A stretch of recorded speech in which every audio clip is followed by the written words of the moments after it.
All right, so here this week to talk about the Big Ten this past weekend. First one I'm going to talk about is the big matchup, the Ohio State Indiana, number 3 and number 9. Ohio State ended up winning a sort of shootout, 42-35 to move to 4-0. Not gonna lie, Ohio State's defense got absolutely torched. Even as an Ohio State fan, I'm going to admit that they got torched. Their secondary got torched passing wise. They allowed 491 passing yards to Michael Penix Jr. and 5 touchdowns. 3 of those touchdowns came from Ty Freifogel, who had over 200 yards receiving on seven receptions. So he had 218 yards. So that's about 30 yards in a reception.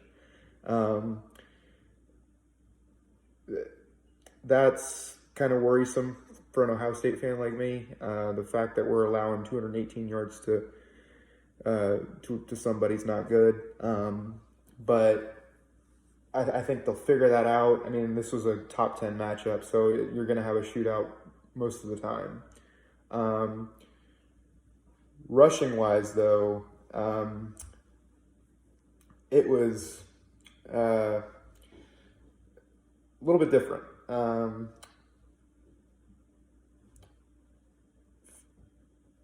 Overall, Justin Fields didn't have a great game passing, so I'm not going to. He didn't do that well. He threw 3 interceptions, had 2 touchdowns, 300 yards. He played pretty well, but he didn't have the normal Fields game we're used to. Those 3 interceptions are pretty uncharacteristic. But with rushing, Fields actually had 15 carries for 78 yards and a touchdown. So that's more than we're used to seeing him run the ball. Buckeyes also had 2 other guys who had pretty damn good games. Master Teague had 26 carries for 169 yards and 2 touchdowns. Trey Sermon had 9 carries for 60 yards.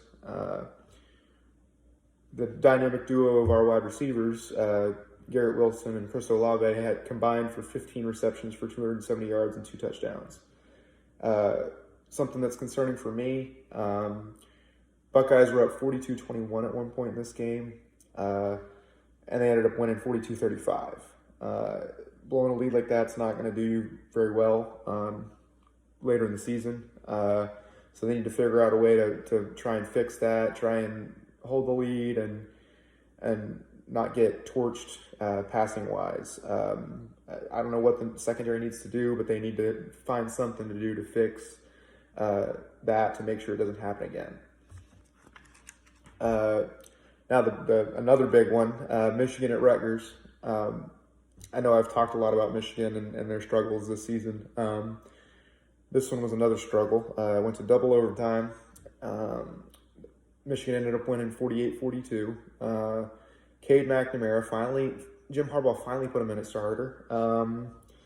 He played pretty damn well. 260 yards, 4 touchdowns, and I'm thinking he's probably going to be the starter going forward. I don't think that QB competition's open anymore. I think that competition's as good as done. Hassan Haskins finally came alive with over 100 yards rushing and a touchdown. For Rutgers, they had a pretty damn good game. They didn't have great rushing stats, so I didn't even bother to write those down. But quarterback Noah Vedral had 381 yards and 3 touchdowns. He had 2 receivers over 100 yards and another one at 70.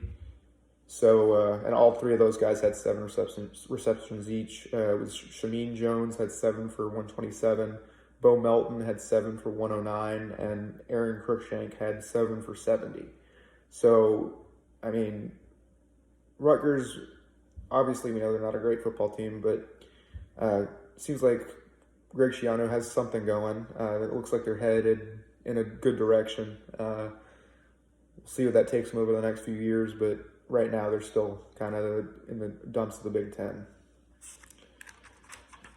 Another ranked matchup that we had, number 10 Wisconsin played number 19 Northwestern. Northwestern won a defensive game 17-7. It was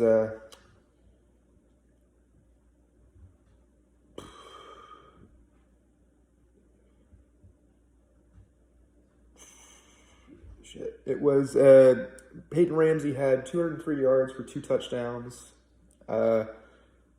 Wisconsin was able to stop the run pretty damn well. They only gave up 24 rushing yards. Where they really got hurt was the turnovers they had. They had 5. They had 3 interceptions and 2 fumbles. So I think that if they can clean that up, I think they're in pretty good shape to finish the season strong. Passing wise, both teams were pretty even, 230 to 239. Northwestern had 2 guys over 80 yards receiving. Wisconsin's Jalen Berger had 15 carries for 93 yards. But like I said, Northwestern got stifled on rushing. They still came out with a 10-point win. So that one was kind of a weird game. I'm not sure how the turnovers are what hurt Wisconsin, like I said, but if they didn't have those turnovers, they probably would have won pretty damn easily. Next one, Illinois and Nebraska. Illinois won 41-23. QB Brandon Peters for Illinois had 205 yards and a touchdown. Nebraska's quarterback Luke McCaffrey had 134 yards and 3 interceptions. No touchdowns. 2 guys for Illinois had over 100 yards rushing. Mike Epstein with 13 carries, 113 yards, and 1 touchdown. Chase Brown, 26 carries, 110 yards. Leading rusher for Nebraska was Luke McCaffrey with 26. Quarterback Luke McCaffrey with 26 carries for 122 yards and 2 touchdowns, which is a pretty good game for a quarterback running the ball. In the end, though, turnovers and penalties cost Nebraska big. They had, I think, 4 or 5 turnovers. I think it was 4 turnovers. And then I want to say they racked up at least 100 yards in penalties. I don't remember if it was more than that or not, but those 2 things really hurt them really bad.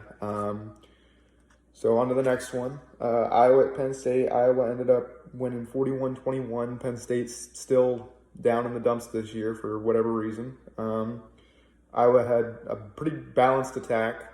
186 passing yards, 175 rushing yards. Penn State had a good pass game, about 342 yards. But they got stifled in the run game, 62 yards. Penn State also plagued themselves. They had 2 interceptions and 2 fumbles. So if they can figure that out, figure out turnovers. I mean, obviously they're down in the dumps this year. They're probably not going to do a whole lot this year. But if they can figure out the turnovers, if they could have figured out the turnovers, this game probably would have been a little closer. This is another game I didn't even bother writing down a bunch of stats because the stats were pretty even, and I don't think the stats represent the game very well, but I just wanted to touch on this game. That's pretty much all I have, and I'll catch up with you guys next week.